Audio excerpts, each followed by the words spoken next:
Quantas vezes você admirou pessoas fortes que não se abalam com nada, que estão doentes, assim mesmo conseguem ir trabalhar, não pegam atestado de jeito nenhum, vão lá porque elas prometeram, elas vão cumprir, corpo arrastando, mas elas lá, sempre gentis com os outros, nunca, sempre à vontade do outro em primeiro lugar, numa forma de abnegação. Eu acho que isso é uma coisa muito valorizada na nossa sociedade, né? A gente tem uma influência judaico-cristã da beleza de se doar para os outros. Hoje vamos conversar um pouco das emoções, de como que o perfil da gente, de quem a gente é no mundo e como isso está relacionado com doenças. Eu começo, né, esse projeto de podcast lá nos primeiros episódios, contando de como que as emoções de uma dor que vinha se arrastando desencadeiam uma doença autoimune. Então, o que a gente vai estar conversando aqui são coisas que, além de eu ter estudado enquanto profissional, eu vivi no corpo, né? A gente já tem falado disso, já bastante nesses episódios, mas eu acho que é processo de compreensão. A gente não entende nada da primeira vez, né? A gente precisa ir escutando, entrando em contato, olhando de novo. É um processo de aproximação, distanciamento, para a gente reconhecer cada vez mais quem a gente é, o que a gente está sentindo, percebendo, para que a gente possa avançar no processo de mudança e de cura. O nosso corpo não separa o físico do emocional. Quando engolimos emoções, quando ignoramos nossa dor, quando nos convencemos que está tudo bem, enquanto estamos fervendo por dentro, o corpo encontra uma forma de expressar aquilo que a gente está tentando esconder. E as doenças autoimunes são um exemplo clássico disso. É o sistema imunológico atacando a gente mesma. Isso é uma doença autoimune, né? Células que foram feitas para nos defender resolveram atacar o próprio corpo. É uma guerra mesmo, né? Da gente com a gente mesmo. Estudos mostram que pessoas diagnosticadas com doenças autoimunes muitas vezes compartilham traços emocionais em comum. São pessoas que têm dificuldade de dizer não, que colocam as necessidades dos outros acima das suas, que carregam fardos emocionais sem perceber. O médico Gabor Mate, que se dedica a estudar essa conexão entre emoções e doenças, explica que o estresse crônico, e não é aquele estresse do dia a dia, né, que a gente fala, o dia hoje foi estressante, mas sim de um processo interno e prolongado, ele desregula completamente o sistema imunológico e aí cria um terreno perfeito para a doença.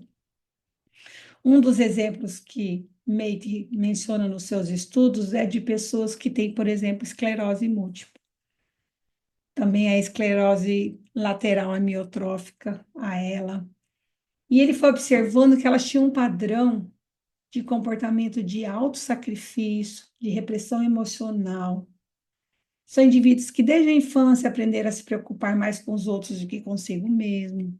Isso vai gerando uma carga de estresse que ao longo do tempo desregula o sistema imunológico. No livro, ele conta de um estudo que eles vão fazendo e que na enfermaria os profissionais já conseguiam dizer: olha, esse aí não tem esclerose lateral amiotrófica, não tem ela. Ele não é gentil o suficiente. Ou esse tem, é muito gentil. Então, já conseguiam, pela personalidade, ver se aqueles sintomas eram ou não da doença. E diz que, na maioria das vezes, eles acertavam, porque como se tivesse um perfil mesmo de quem a gente é, né, e vai se tornando ao longo da vida. E eu quero ler para vocês um pedaço sobre o que ele fala de trauma e como isso vai se expressando depois em doenças, né? A depressão, ela também tem uma forte ligação com o corpo e as emoções reprimidas. Na verdade, a ideia de corpo-mente, como se fosse uma palavra só mesmo, tem cada dia sido mais aceita e defendido e comprovado é que a gente não consegue separar uma coisa da outra. Então, tem um desequilíbrio químico, mas isso tem em todas as doenças do corpo, né? É, mas tem uma manifestação de sofrimento emocional não resolvido. Em geral, as pessoas deprimidas compartilham histórias de trauma emocional não processado, onde o corpo e a mente entram em estado de defesa contínua, levando a um esgotamento. Doenças crônicas, como fibromialgia, síndrome do intestino irritável, também tem um forte componente emocional. Estudos mostram que traumas infantis, estresse prolongado, emoções reprimidas criam um estado de hipervigilância, como se a gente estivesse em alerta o tempo todo no sistema nervoso, mantendo o corpo em alerta. E aí o neurocientista Panksepp, que estudou circuitos emocionais do cérebro, ele demonstra que o sistema límbico, que é a parte do nosso cérebro responsável pelas emoções, está diretamente ligado à percepção da dor. Quando emoções como medo, tristeza ou raiva não são processadas, aí o corpo amplifica isso em sinais de dor e inflamação. Que foi o que aconteceu comigo, né? Quando tem lá o acesso de raiva e todo um processo de repressão disso, né? De não entender, né? De estar sempre descontente com aquilo e repetir o que estava falando, mas sem se manifestar de uma outra forma. E que a doença apareceu, né? Claro que depois disso fui mudando todo o processo, né? De alimentação, de estar no mundo, inclusive de lidar com as minhas emoções, né?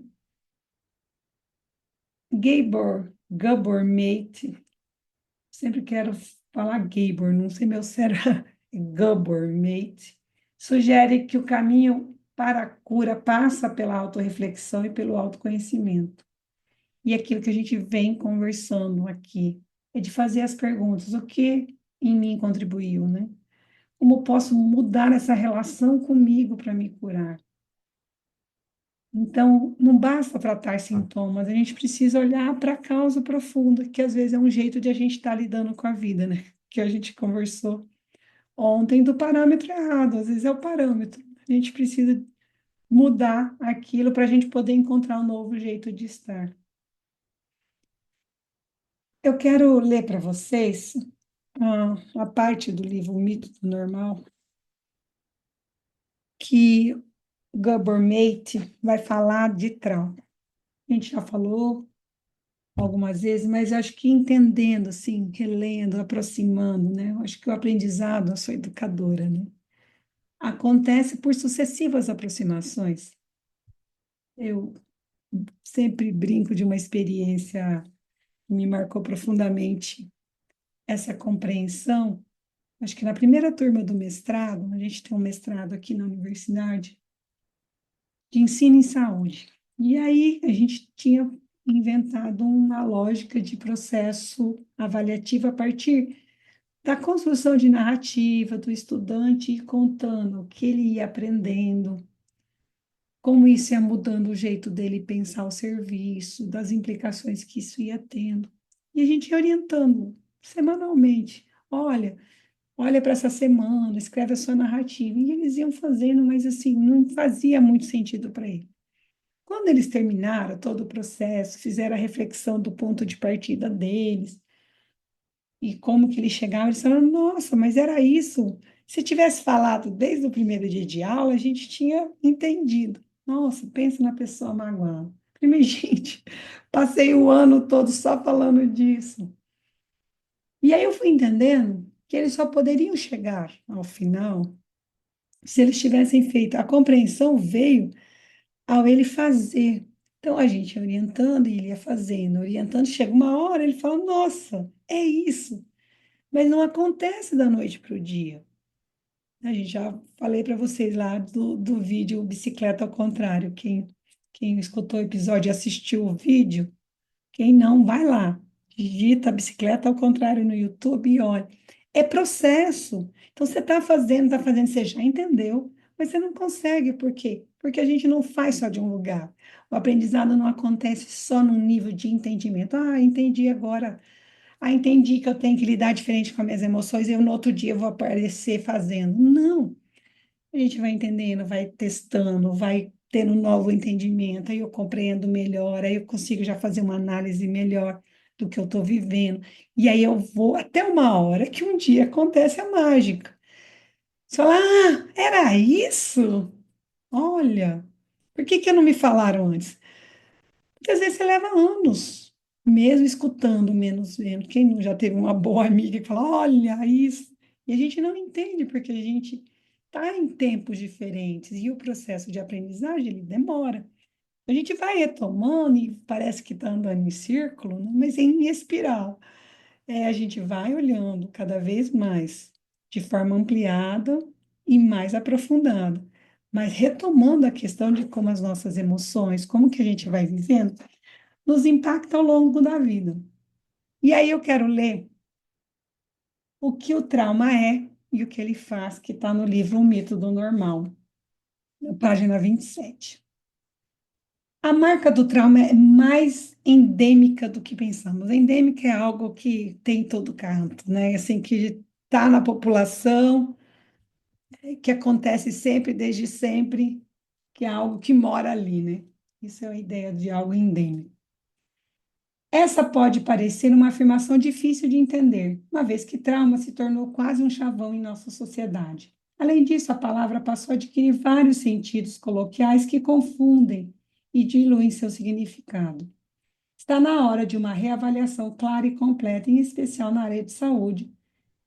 E já que está tudo conectado em praticamente todas as áreas da sociedade, a gente precisa entender isso também. A concepção habitual de trauma evoca ideias de acontecimentos catastróficos, furacões, abusos, negligência flagrante, guerra. Isso tem por efeito involuntário e equivocado relegar o trauma ao domínio do anormal, do inabitual, do excepcional. Se existe uma classe de pessoas denominadas traumatizadas, isso deve significar que a maioria de nós não o é. E é aí que a gente está redondamente enganado. O trauma permeia a nossa cultura, desde o nível pessoal até as nossas relações sociais, parentais, a educação, a cultura popular, a economia e a política. Na realidade, alguém sem marcas de trauma seria um pária na nossa sociedade. Estamos mais perto da verdade quando perguntamos onde cada um de nós se encaixa no amplo e surpreendentemente inclusivo espectro do trauma. Inclusivo é ótimo, né? Assim, cabe todo mundo, né? Vai ter seu espaço lá, com certeza. Você também tem trauma. Qual de suas marcas cada um de nós carregou por toda ou quase toda a vida e que foram te impactar e quais foram os seus impactos? E que possibilidades se abririam se a gente conhecesse melhor essas marcas e a gente se tornasse íntimo delas? Mas primeiro uma pergunta mais básica: o que é trauma? Na minha concepção, trauma é uma ferida interna, uma ruptura ou uma clivagem duradoura do ego, devido a acontecimentos difíceis ou dolorosos. Segundo essa definição, trauma é, isso que é bem legal, principalmente o que acontece dentro da pessoa como resultado de acontecimentos difíceis ou dolorosos que acontecem, não os acontecimentos em si. E isso é muito importante, porque a gente vai achar para o outro, ai, que bobeira, por causa disso você ficou assim, porque não é o evento. Então, algo que a gente vai dizer que tem coisas que são potencialmente traumáticas para todo mundo, digamos. Não, um assalto, violências, abusos, mas há coisas que nos traumatizam que é só nossa história, o outro nem perceberia aquilo como um sofrimento. Então, há situações na vida que são potencialmente traumáticas e que dependem da gente, ou seja, é o que acontece dentro de nós, não é o que acontece fora, é como acontece dentro. Então, ele vai definir: trauma não é o que acontece com você, mas sim o que acontece dentro de você. E aí ele vai falar: pense num acidente de carro em que alguém sofre uma concussão. O acidente foi o que aconteceu, a lesão é o que perdura. Da mesma forma, o trauma é uma ferida psíquica alojada no nosso sistema nervoso em nossa mente e em nosso corpo e que dura mais do que o incidente que originou. E é passível de ser despertada a qualquer instante. Isso é muito importante, porque às vezes você só de lembrar o que te aconteceu, quando uma ferida está aberta ou mal cicatrizada, né? A gente já falou disso, né? Como se fosse um queloide, né? Que cicatrizou mal, fez umas associações completamente equivocadas.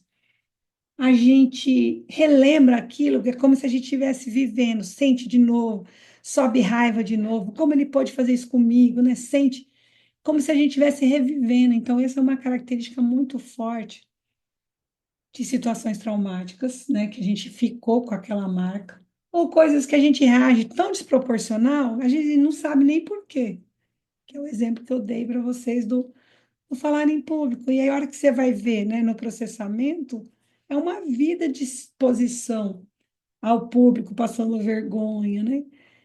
E aí, um dia, você simplesmente começa a ter uma reação desproporcional por aquela sequência de uma vida de situações que foram te expondo. Então, ele vai falar, quando uma ferida não cicatriza por si só, uma das duas coisas vai acontecer, né? Ou ela vai ficar ali aberta, ou vai ser substituída por uma camada mais grossa de tecido, uma cicatriz. Se é aberta, a ferida é uma fonte de dor constante, em um lugar onde podemos ser machucado repetidamente, mesmo pelo mais tênue estímulo, né? Que é o dedo encravo, com a unha encravada, né? Você sai batendo em tudo, toda hora ela dói, porque tudo encosta, tudo porque ele está num lugar super sensível.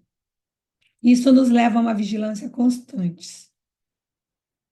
A cicatriz é preferível por proporcionar proteção e sustentar os tecidos, mas tem a desvantagem.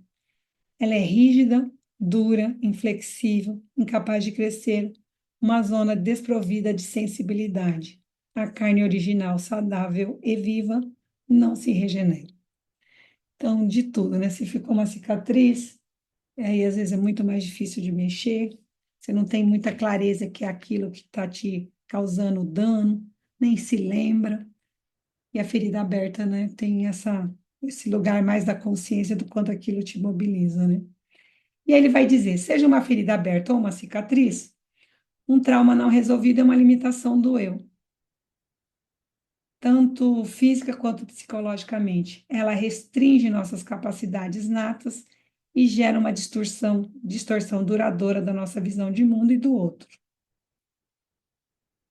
Então, ele vai causando um processo mesmo de distorção, de distanciamento, e às vezes, para a gente não entrar em contato com essa dor, a gente se desconecta da gente mesmo, né? E aí ele vai falar, né, antes de prosseguir, vamos falar dos dois tipos de trauma.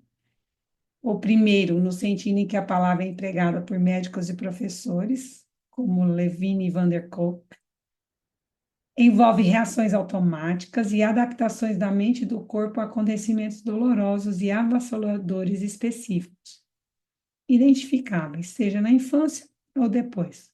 Como meu trabalho médico me ensinou e as pesquisas demonstraram amplamente, coisas dolorosas acontecem com muitas crianças, desde um abuso direto ou uma negligência grave na família de origem, até a pobreza, o racismo, a opressão, aspectos do cotidiano da sociedade. As consequências podem ser terríveis.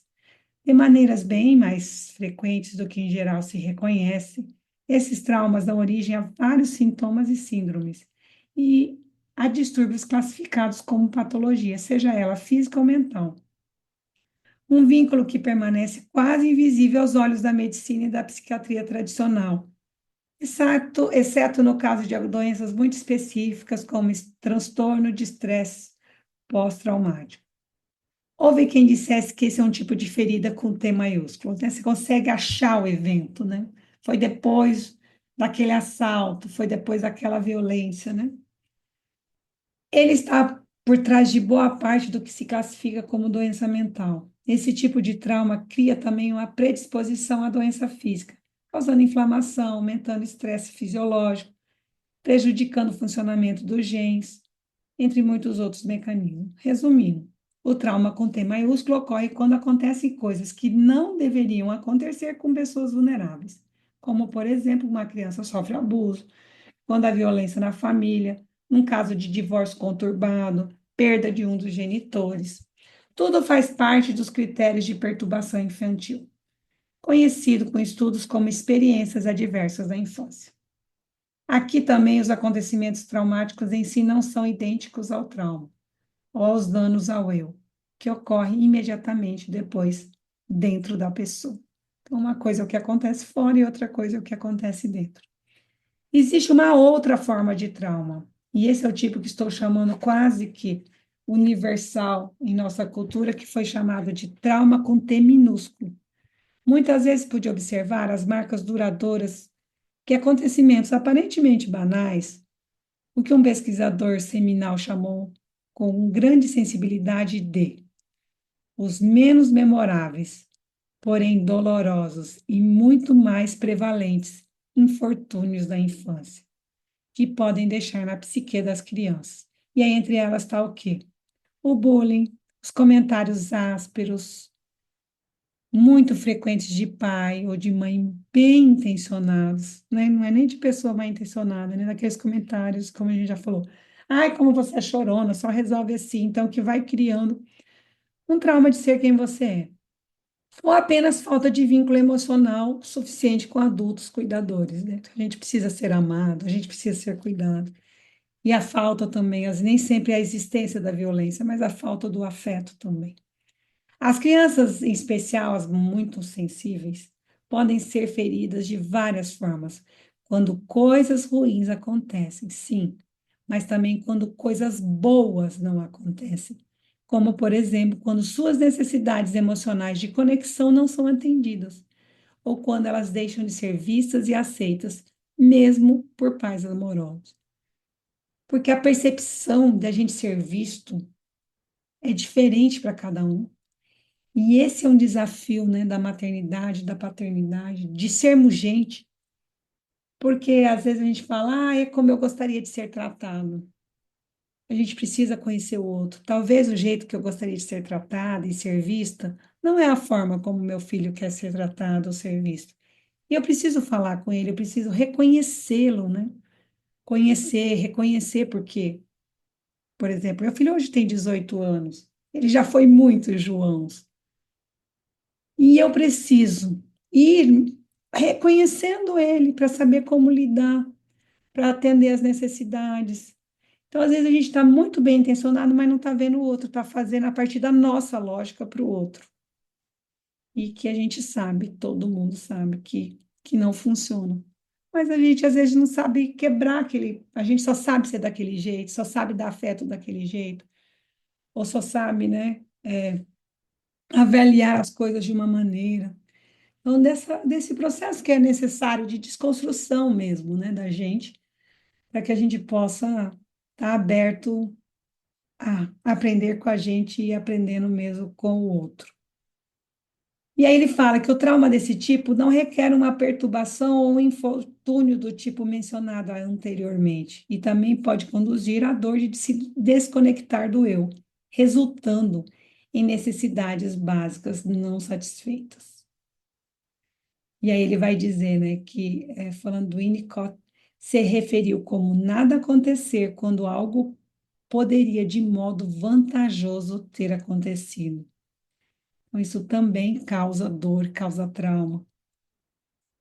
Se a despeito de décadas de indícios, o trauma com T maiúsculo mal foi registrado no radar da medicina, imagina o T minúsculo, que nem sequer é notado. Mesmo ao fazermos essa distinção entre, né, um trauma com T maiúsculo e um com T minúsculo, levando em conta a continuidade e o amplo leque de experiência humana, não esqueçamos que na vida real as linhas são fluídas, difíceis de traçar e não deveriam ser rígidas. O que os dois tipos de trauma têm em comum? Que trauma é quando não somos vistos e nem conhecidos. Embora haja diferença brutal no modo como os dois tipos de trauma podem afetar a vida e funcionamento das pessoas, e o tipo com T maiúsculo em geral seja muito mais perturbador, há também uma grande sobreposição. Ambos representam uma fratura de si, e do relacionamento dessa pessoa com o mundo. Essa fratura é a essência do trauma. E como diria Peter Levine, o trauma tem a ver com a perda de conexão com nós mesmos, com nossa família e com o mundo à nossa volta. E essa perda é difícil de reconhecer, porque ela acontece lentamente, ao longo do tempo. Eu sempre fico imaginando como a gente vai se vendo no espelho, né? A gente vai crescendo e a gente vai continuando a se reconhecer, porque as mudanças que são gritantes, mas a gente se vê todo dia, então acontece tão devagar para a gente, né? Alguém que passa algum tempo sem ver fala, nossa, como você está diferente, né? A gente vai se encontrando, porque esse processo é lento. E é disso que ele está falando. Então, a gente vai vivendo aquelas situações, não vai sabendo lidar, ou vai sendo, né, violentado, ou não recebendo o que a gente precisa. E a gente vai se adaptando a essa mudança sutil, e às vezes a gente nem nota. E vai internalizando, e vai avançando nessa conexão, ou falta de conexão, né? É perturbador perceber que quando pensamos ser e nosso modo de agir habitualmente, inclusive muitos de nossas aparentes forças, os aspectos menos e mais funcionais do nosso eu normal, costumam ser, em parte, produtos de perdas traumáticas.